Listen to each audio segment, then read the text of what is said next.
ब्रह्मा गुरु विष्णु गुरुदेवो महेश्वर गुरु साक्षात् परब्रह्म तस्मै श्री गुरवे नमः।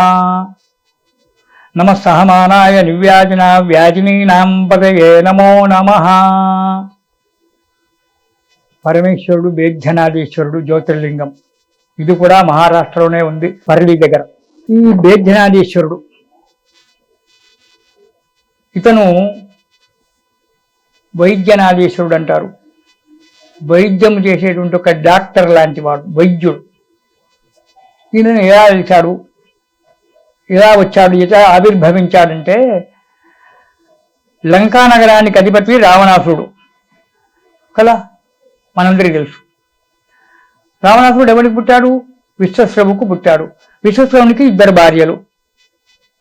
కైకసి అనేటువంటి ఒక భార్యకు పుట్టినటువంటి వాడు రావణాసురుడు. ఈ కైకసి రావణాసురుడు పెద్దగైనాడు. రావణాసురుడు, కుంభకర్ణుడు, విభీషణుడు వీళ్ళంతా కూడా పెద్దగైతున్నారు, మంచిగా ఉన్నతులైనారు.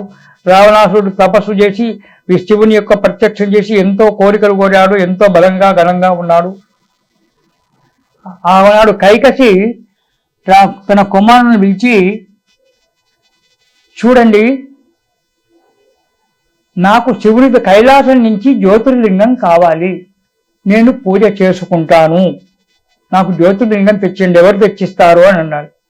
అప్పుడు మేము వెళ్తామని చెప్పి అందరు అన్నారట. మీరంతా సైన్యాలు తీసుకెళ్ళి ఆ శివుని దగ్గరికి వెళ్తే జ్యోతిర్లింగం దొరకదరా నాయనా, శివుణ్ణి ప్రార్థిస్తే గాని జ్యోతిర్లింగం దొరుకుతుంది, కానీ యుద్ధాలతో జ్యోతిర్లింగం దొరకదు, మీరంతా ఇక్కడే ఉండండి, నేను ఎక్కనే పోయి తెస్తానని చెప్పి రావణాసుడు చక్కగా కైలాసానికి వెళ్ళాడట.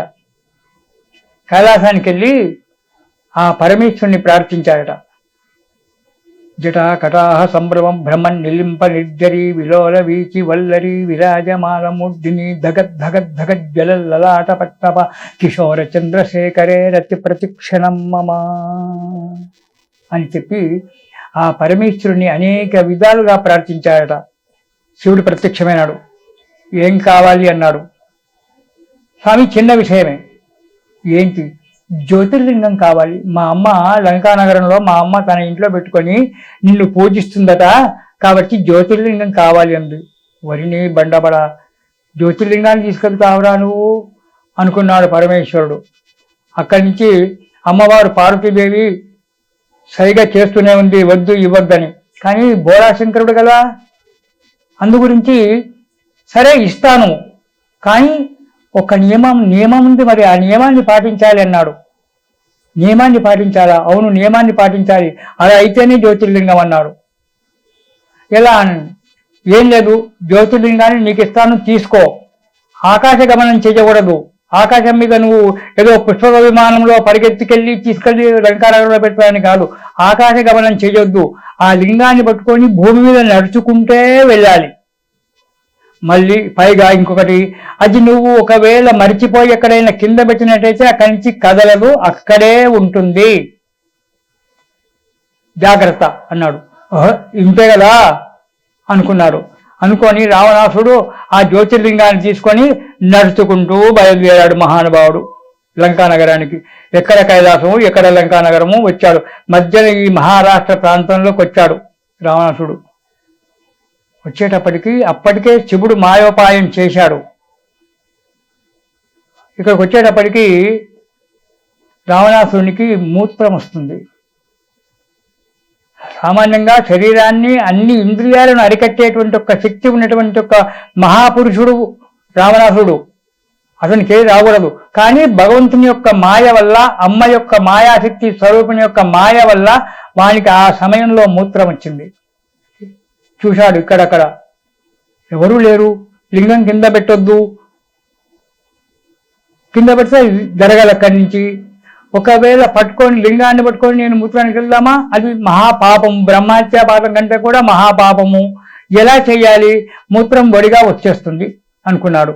ఇంతలో ఆ పక్క నుంచి ఒక గొల్ల పిల్లవాడు పోతున్నాడు. ఏ బాబు ఇట్రా అన్నాడు. పిలిచాడు, వచ్చాడు.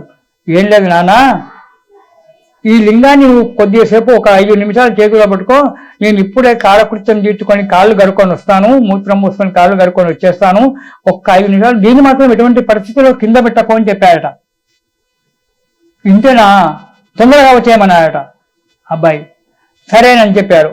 ఈ గొల్లపిల్లవాడు ఆ లింగాన్ని చేతిలో పట్టుకున్నాడు. రావణాసుడు అంత దూరం వెళ్ళి మూత్రం పోదామని కూర్చున్నాడో లేదో ఈ గొల్లపిల్లవాడు ఏమంటున్నాడు, గురువుగారు బరువైతుంది, నేను లింగం కింద పెట్టేస్తాను. మరి ఆగురా, లేదండి అయ్యగారు, గురువు చాలా బరువైతుంది, నేను మోయలేకపోతున్నాను, కింద పెట్టేస్తాను, లేదా వచ్చేస్తున్నాను. పాపం చూడండి ఎటువంటి పరిస్థితి భగవంతుడు కల్పించాడో. మనకు నవ్వొస్తుంది కానీ ఆ పరిస్థితిలో ఉంటే మనం ఏం చేస్తామో మనకు తెలియదు. లేవడానికి వీల్లేదు. వాడు అక్కడ కింద పెడతానంటున్నాడు. ఇంత కష్టపడి జ్యోతిర్లింగం తీసుకొచ్చాను, మా అమ్మకి ఇవ్వాలి ఎలా అనుకున్నాడు. కానీ ఇంతలో వీడి కేకలేస్తున్నాడు గొల్లపిల్లవాడు. లింగాన్ని కింద పెట్టేస్తున్నాడు, అన్నిటి కాదని చెప్పి భారతమని లింగం కింద పెట్టేశాడు. రాముడు అయ్యో మొత్తుకుంటూ మూత్రం వచ్చి కాలు కడుక్కొని వచ్చేటప్పటికి వీడి లింగం పెట్టాడు. ఎంతో ప్రయత్నం చేశాడు, పెట్టి వెళ్ళిపోయాడు. ఉన్నాడా మహానుభావుడు, మా పిల్లవాడు గొల్లపిల్లవాడు అక్కడ లింగం పెట్టేశాడు, అంతర్ధామైనాడు. అతనే శివుడే. ఆ గొల్లపిల్లవాడే సాక్షాత్తు పరమేశ్వరుడు. లింగాన్ని పట్టుకుని ఊపి కదిలించాడు. ఎంత కదిలించినా లింగం లేవలే. ఆ లింగాన్ని వేడుకున్నాడు, పరమేశ్వర అనుకున్నాడు.